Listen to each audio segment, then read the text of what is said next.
Hi, my name is Tom. So, kamusta po tayong lahat? We are, kung may hilig ka sa camera, sa nais mong matuto about camera, here's some basic informations na pwede ko may share sa inyo. Basic kung paano gumamit ng camera. Basic kung paano. Mga basic lang tayo. Ano bang camera ang gamit mo? Yung mga basic lang na how to use your camera. Settings, ISO, shutter speed, and yung aperture niya. Yung tinatawag na triangle exposure. Ito lang yung mga natutunan ko along the way as a freelance photographer. So ngayon, mula sa yung mga event. Wala tayong mga event kayo masyado kasi ganoon talaga minsan kapag freelance ka. May mga sablay kang gawa.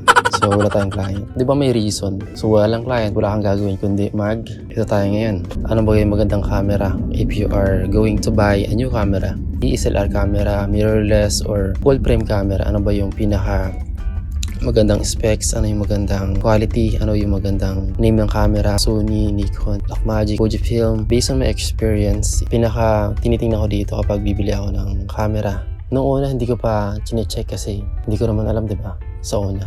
Yung impact, yung kung gaano kataas yung megapixel when it comes for post-processing ng photo. So sa pag-edit, mas maganda, mas mataas yung kanyang megapixel. Ganon din sa mga cellphone camera natin ngayon, nagamit natin ngayon. Pataas yung megapixel, pataas din ang pataas yung presyo. Like katulad ng kamerang to, ilang megapixel siya. Okay, maganda yung presyo niya, mahal din siya.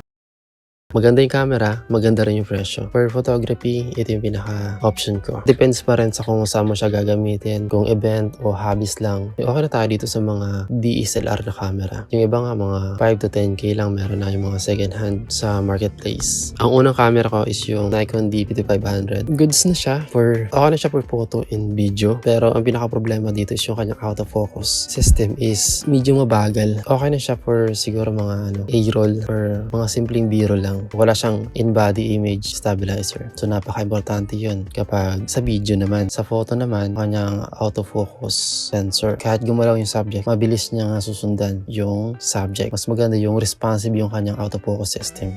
Hopefully nakatulong po ako sa inyo about photography, about camera, and hopefully na makatulong po ako sa inyo along the way. If you have any questions about these hobbies, comment down below and hopefully na makatulong po ako sa inyo. Thank you sa inyong panonood and hopefully na may natutunan kayo sa aking ginawa. And hopefully na may natutunan po kayo sa bagay na to. And hopefully, if you have any questions, just comment down below. Thank you, God bless.